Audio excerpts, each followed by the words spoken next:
Hello, my friend, and welcome to this little cozy couch session. There's this light summer rain outside, and I don't know, I just felt like snuggling up on the couch. And also, I wanted to share my thoughts on becoming a spiritual person, or rather, the trap of being someone who isn't someone.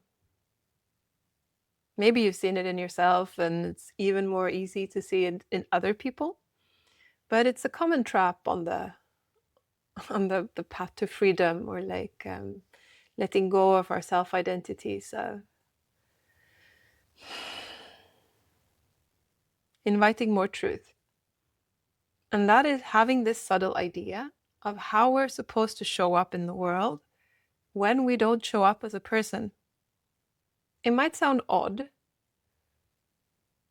but I'm pretty sure you've seen people speak the truth, or like saying these words that sound true, but something feels a bit off. It feels like they're acting out a role. And maybe we're just projecting, but I think sometimes they actually are. And sometimes we can even notice it in ourselves. Like it's almost like if we have this idea that when I've let go of the image of myself, my nervous system is not supposed to have any reactions. I am not supposed to feel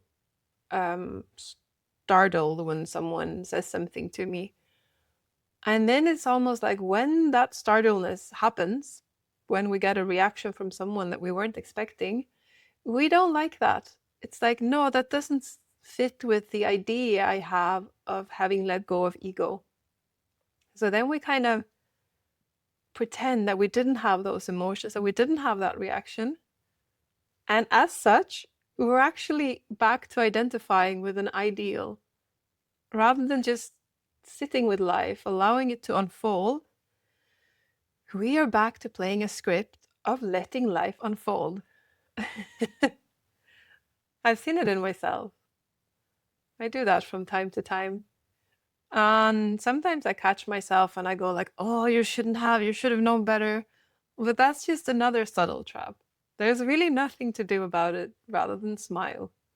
Oh, look at that. All the conditioned path coming up again, thinking I'm the spiritual person, thinking I am the one who have let go of identity.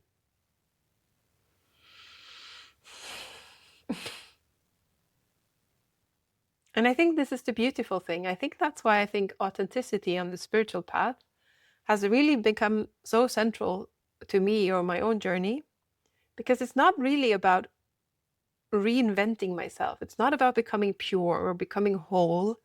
It's about allowing myself to act authentically, to not have an idea of how I should show up. And that includes not having an idea about me not feeling certain feelings, not being startled, not feeling nervous or awkward in new situations.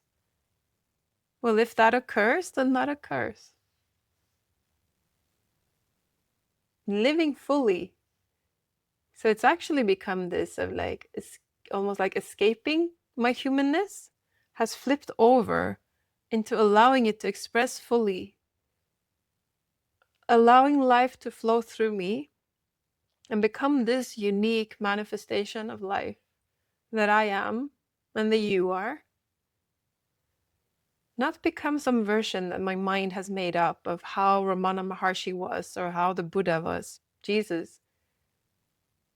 Let go of all the ideas and have this curiosity of how is life manifesting in this moment here, in my little manifestation. And be very alert to all these tendencies to block it.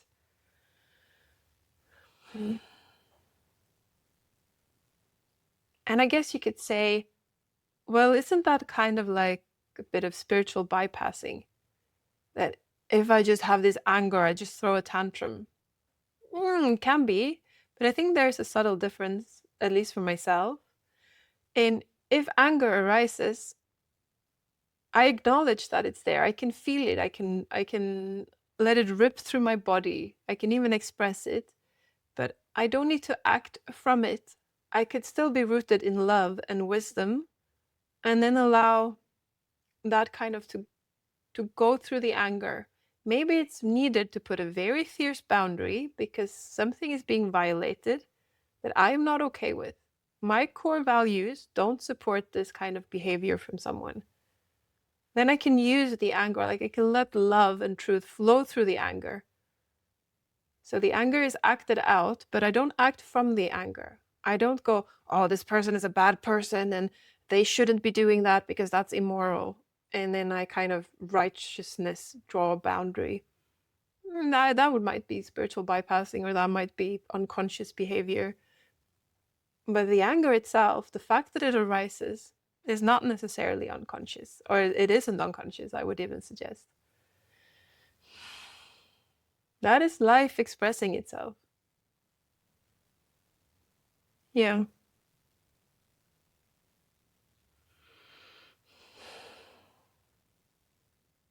Like our humor, for instance. Allowing ourselves to have a humor that's unique to this individual. I don't need to determine beforehand what a spiritual person is supposed to laugh at. No, I just live my life, and when something's funny and makes me laugh, then I laugh. I mean, I can laugh at vulgar jokes. I can find them offensive sometimes. I can laugh at quite silly jokes. I don't know what's going to make me laugh. I don't know what's going to be enjoyable until it hits me.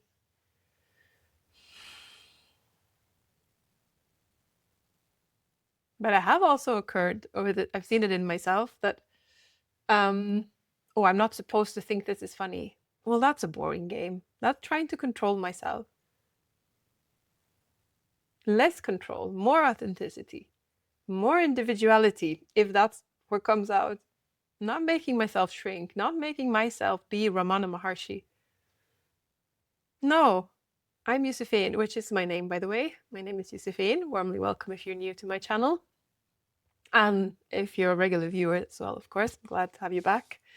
So it is to allow life to express as Yusufin, supported by love and truth, understanding, but not try to make this manifestation into something else, into something that my thoughts have a vision of who I should be. Yeah. Being more me. And that takes courage. That takes much more courage than forcing yourself into a preconceived idea of what spiritual liberated people should be like. Yes.